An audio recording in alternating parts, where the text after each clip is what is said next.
When it comes to the nitrogen cycle, this is again base knowledge for anybody owning any kinds of fish.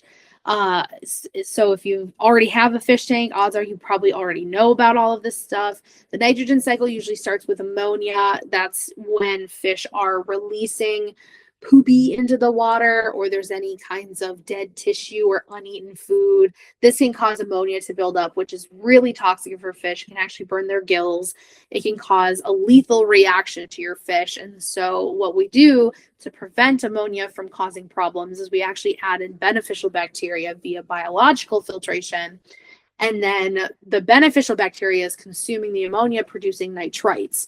And nitrites can be just as bad as ammonia. So ammonia and nitrates should always be at a 0 when you're testing your water quality. And nitrates, again, we add the beneficial bacteria, a separate set of beneficial bacteria that are nitrifying to be able to take the nitrates and produce nitrates, which then plants can take up and clean your tank. If you don't have live plants, though, a water change is recommended to remove the nitrates. Even if you have a spike in ammonia and nitrates, a water change is recommended. A water change is when you're taking a percentage of water out of the tank. 100% never recommended, because then you got to remove all the animals, and that's a problem. So always recommended to maybe start with like a 25-30% water change, and then if you need to do it more, you can do a 50%. But I don't recommend anything more than a 50% water change. This is just beginner friendly information, so you may hear from other people otherwise, but this is what I recommend. So nitrogen cycle is a natural cycle as well. So this is something that happens in the water, like in the wild, in all water systems. And obviously there's more steps to the nitrogen cycle, but aquarium or hobbyists, so aquarium keepers, they're really only focused on this nitrifying bacteria part, because that's the part that can actually cause damage to the tank and health problems with the fish. So when you first set up your tank, the first thing you're going to want to do is cycle your tank to make sure that that nitrogen cycle is doing its job. So once you have everything set up, the water's in it, then you're going to seed your tank. So what you're going to do is you're going to put the beneficial bacteria in the tank. There's Dr. Tim's live nitrifying bacteria, live rock. You can add real sand to the tank. This is all ways you can add in that beneficial bacteria. Once you do that, you're going to then add some kind of ammonia source.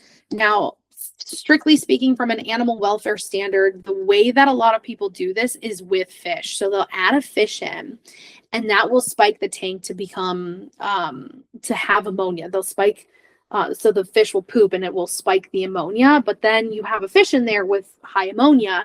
So they usually pick hardier fish, but there is a way to do this without fish at all, and that's just by adding a little bit of food into the tank, because then you're not putting a fish through a high level of stress. So we recommend at the Wave Coalition the fishless version of this, but you will see people continue to do this with an actual fish. So again, every 2 weeks, you're going to add a little bit of ammonia into the tank via food. That's going to spike the ammonia, and then you're just going to wait it out. Just wait it out until that ammonia goes back down to 0. And you're going to do water quality testing to guarantee that the tank is getting down to 0. Once it's at 0, test it a couple more times for a couple more days, like 3 days, and then make sure it stays at 0. Then you can start adding fish into the tank. But this is a really important cycle to make sure that the actual nitrogen cycle is doing its job. So that way you're not adding fish and then you wake up one morning and all your fish are dead because there was an ammonia spike.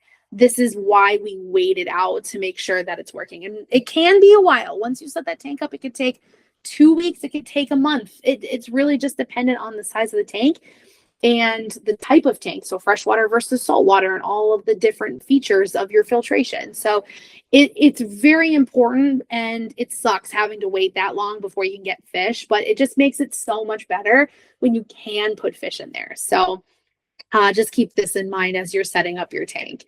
Water quality testing. This is really important. There's a lot of things on here that you see that we do test for. Obviously, this testing can take a very long time if you do all of this on the same day, right?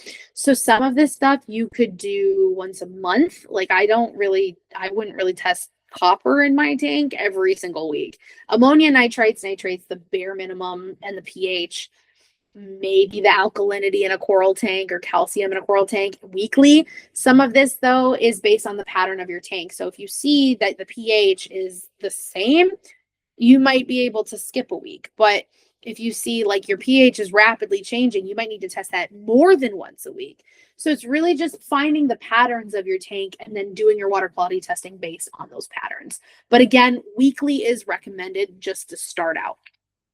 When it comes to the different kinds of tools that you could use, there's so many different tools. These API test kits with the test strips are recommended for beginners. pH probes also recommended for a beginner. The more expensive the device is, the more accurate it probably is, but some of this stuff can really be expensive. I mean, public aquariums, we're using spectrophotometers, and those things cost anywhere between $3,000 to $6,000. So there's no way, unless you have like that much money lying around, then you could probably get one, but odds are you're probably not.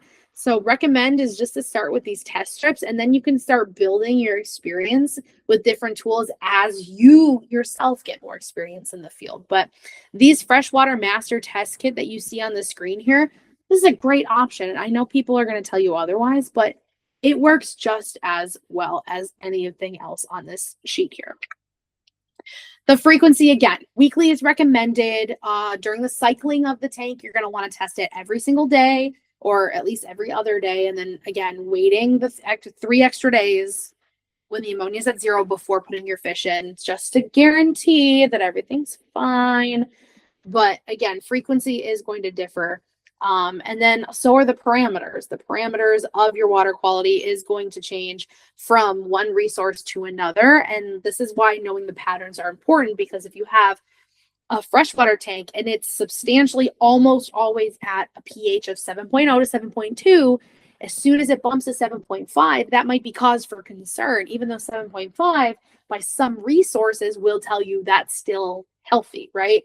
So, but it's not for your tank because it doesn't normally do that. So anything out of the norm should be cause for more water quality testing just to confirm, and maybe a water change depending. So it's just water quality parameters are really just the resources that help you understand where the tank should be at. And even professional aquariums will have water quality parameters as well. Coral tanks at the last public aquarium I worked at, we were keeping it between 30 and 36 parts per thousand when it comes to salt water, like the salinity, right? And then other tanks were at 27. So we just get really comfortable with the patterns of these tanks, even though they had different water parameters. So every tank is different and every resource is going to tell you something else. So this is why patterns can be really helpful to understand.